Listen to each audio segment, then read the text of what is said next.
Bonjour Bernard-Henri Lévy. Bonjour. Vous rentrez du Kurdistan, poussez un coup de gueule, on va dire, sur la situation dans le Haut-Karabakh. On va en parler dans quelques instants. Vous avez publié un tweet à votre tour. Vous dites « Heureux de rentrer dans mon pays où s'exprime enfin le ras-le-bol contre une sorte de dictature hygiéniste ». Oui, c'est vrai. C'est ça que vous dites?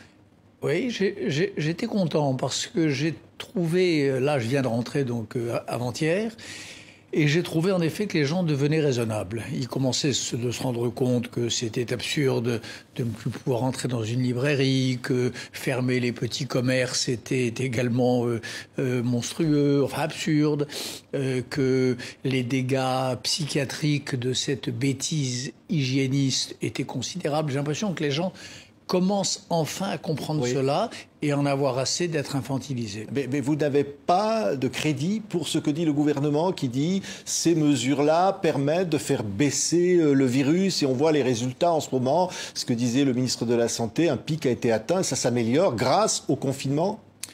Je vous dis une chose, la santé, c'est choses trop sérieuses pour être laissées au seul médecin ou au seul ministre de la Santé. C'est quelque chose de global.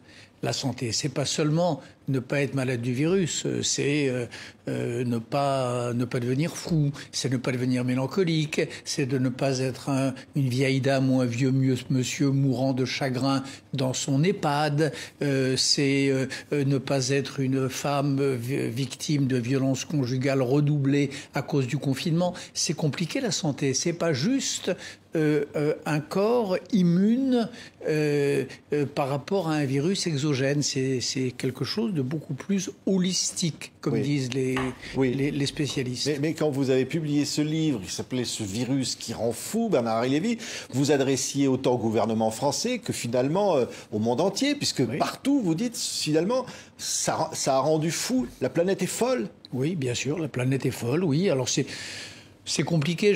C'est un livre qui a maintenant plusieurs mois, mais en effet, je trouve que oui, j'ai compris assez vite quelque chose, c'est-à-dire comment ce déni de la mort, de la mortalité de la condition humaine, dans lequel nous baignons tous, conduit à des réactions absurdes, c'est-à-dire à l'idée qu'on va éradiquer les virus. Et c'est pas seulement la France, et c'est encore pire d'ailleurs. Il m'est arrivé récemment d'aller dans des pays qui souffraient déjà de toutes les misères possibles et imaginables, la guerre, la famine, des épidémies diverses et multiples, et qui d'un seul coup ne pensaient qu'au virus. Et là, ça fait de la peine. Là, ça crève le cœur. Encore, bon, une grande démocratie, elle se remettra de cette espèce de folie, de moment hygiéniste absurde, de ce pouvoir donné aux médecins. Elle s'en remettra. Et je ne crois pas qu'on va porter des masques durablement. Je ne crois pas qu'on va changer de mode de civilisation.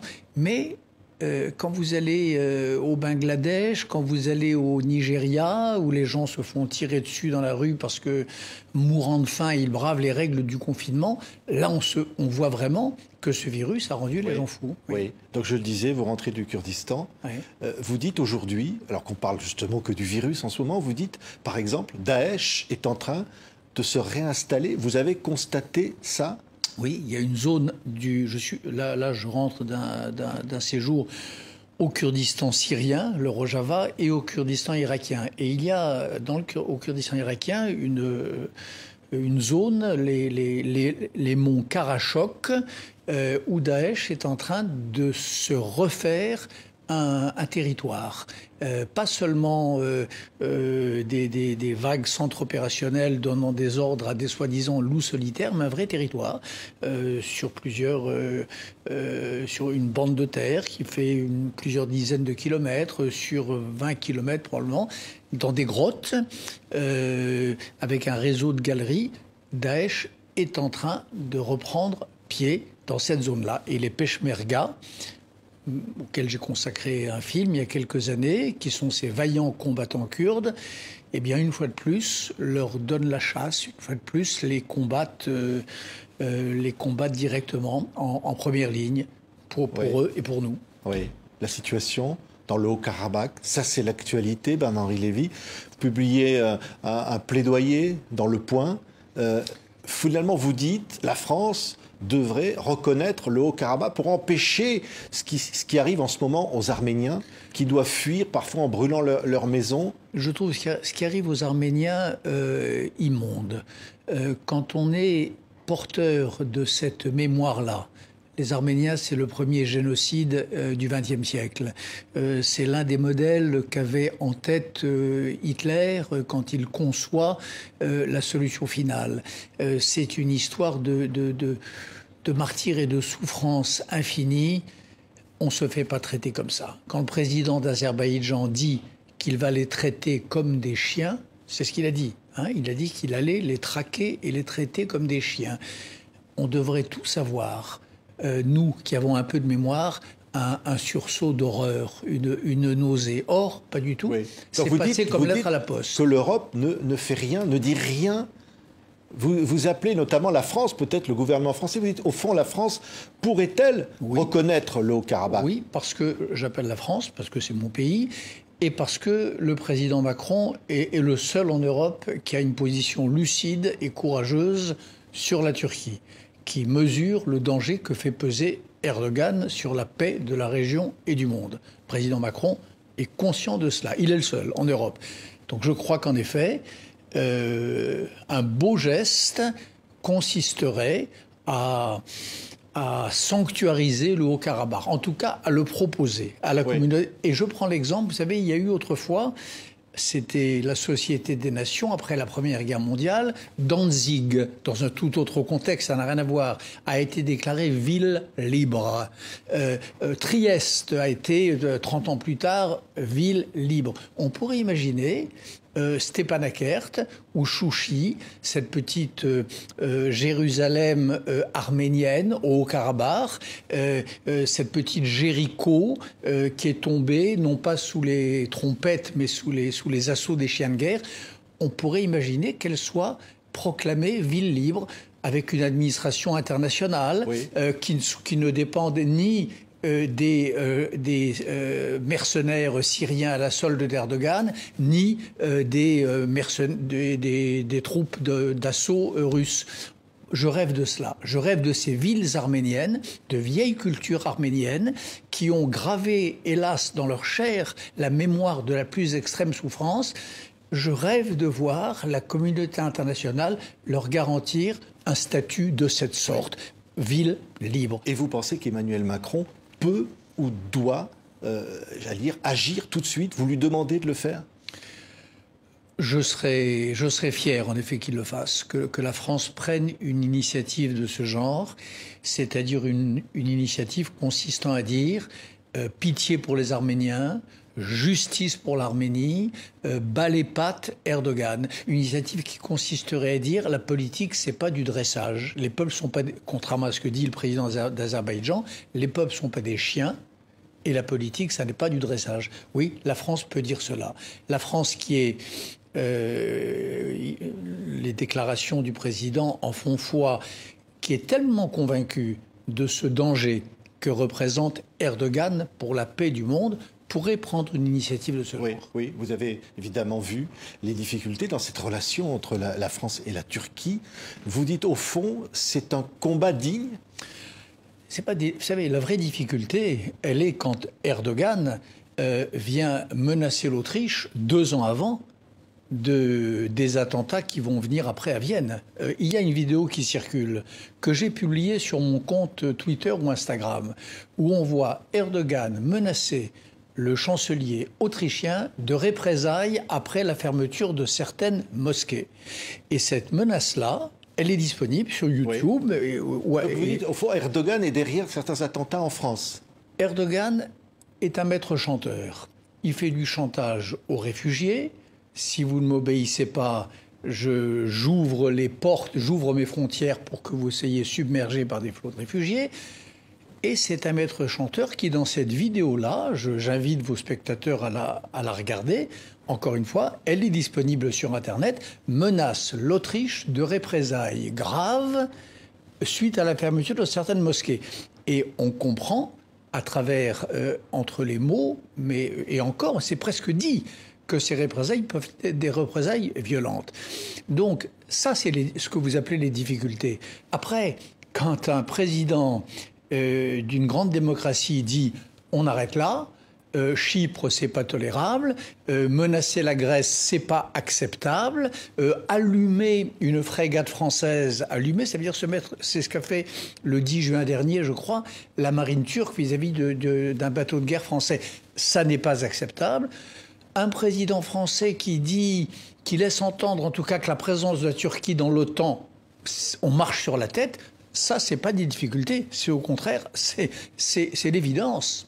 Oui, oui. Et derrière, il y a l'allié russe, il y a Vladimir Poutine, soutien de la Turquie, notamment dans l'affaire du Haut-Karabakh.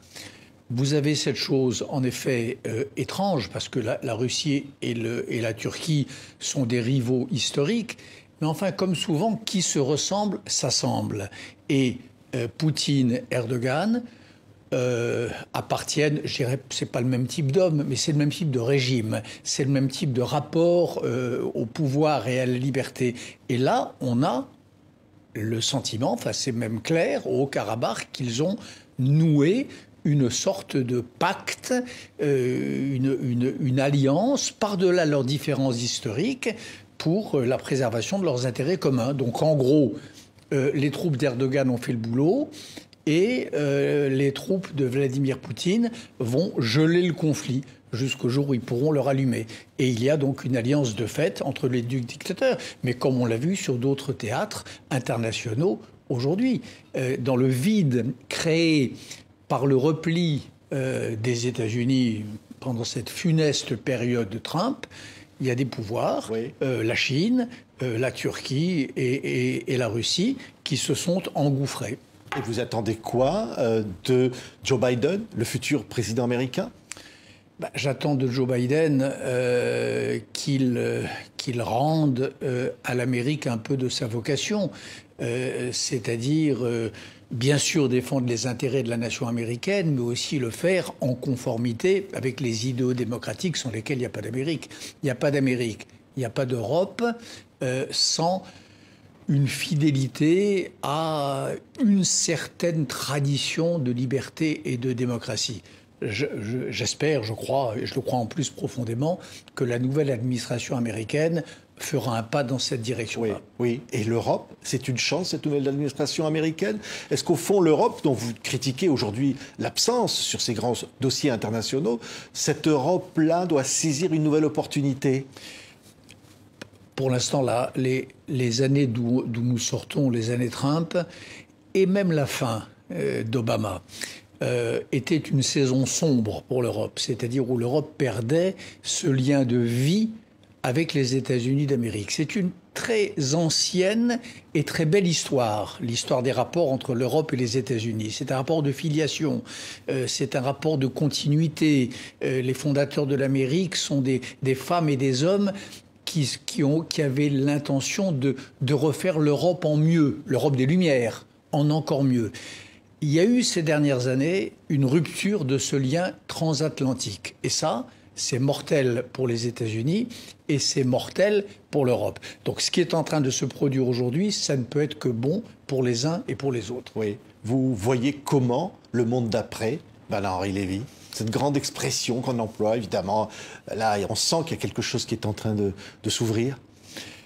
Pour l'instant, je vois quelque chose qui est en train de se fermer, hélas. Le monde d'après, je le vois comme un monde qui se ferme. Un retour au protectionnisme, un retour aux frontières, un retour au nationalisme. Je vois les cœurs qui se ferment les uns aux autres. Je vois cette atrocité qu'est la guerre des civilisations qui menace. Je vois ces peuples qui s'essentialisent les uns les autres et qui sont prêts à entrer en conflit les uns avec les autres. Donc je vois pour l'instant un monde qui se ferme et, hélas, la crise du Covid n'a pas aidé les choses parce qu'elle nous a dit d'un bout à l'autre de la planète, pour être solidaires, soyez solitaires. Pour être proches les uns des autres, restez chez vous. C'est pas un message propre à ouvrir les esprits et ouvrir les cœurs. C'est un message qui amène chacun à se claquemurer dans son précaré. Donc moi, ce que j'espère, vraiment, de toute mon âme, c'est que l'on sorte très vite de cette séquence d'égoïsme planétarisé. Moi, il y a quelque chose à quoi j'ai beaucoup cru dans ma jeunesse et auquel je n'ai cessé de croire et auquel je croirai jusqu'à mon dernier souffle, c'est ce qu'on appelait autrefois l'internationalisme, l'unité de l'espèce humaine. Ça a l'air idiot, mais ça l'est pas. Ça veut dire vraiment que je me sens sur le même bateau, embarqué dans la même aventure, parfois dans la même tempête qu'un chrétien d'Arménie, qu'un musulman d'Afghanistan, du Maroc ou du Kurdistan, qu'un pauvre entre les pauvres du Bangladesh. Je me sens embarqué dans la même aventure humaine. Et vraiment, je voudrais que cette idée-là de fraternité des peuples, de fraternité des hommes et des femmes, de fraternité des âmes, j'aimerais qu'elle ressuscite, qu'elle revienne au devant de la scène. Merci beaucoup. Bernard-Henri Lévy était aujourd'hui notre invité sur TV5 Monde. Merci beaucoup. Merci.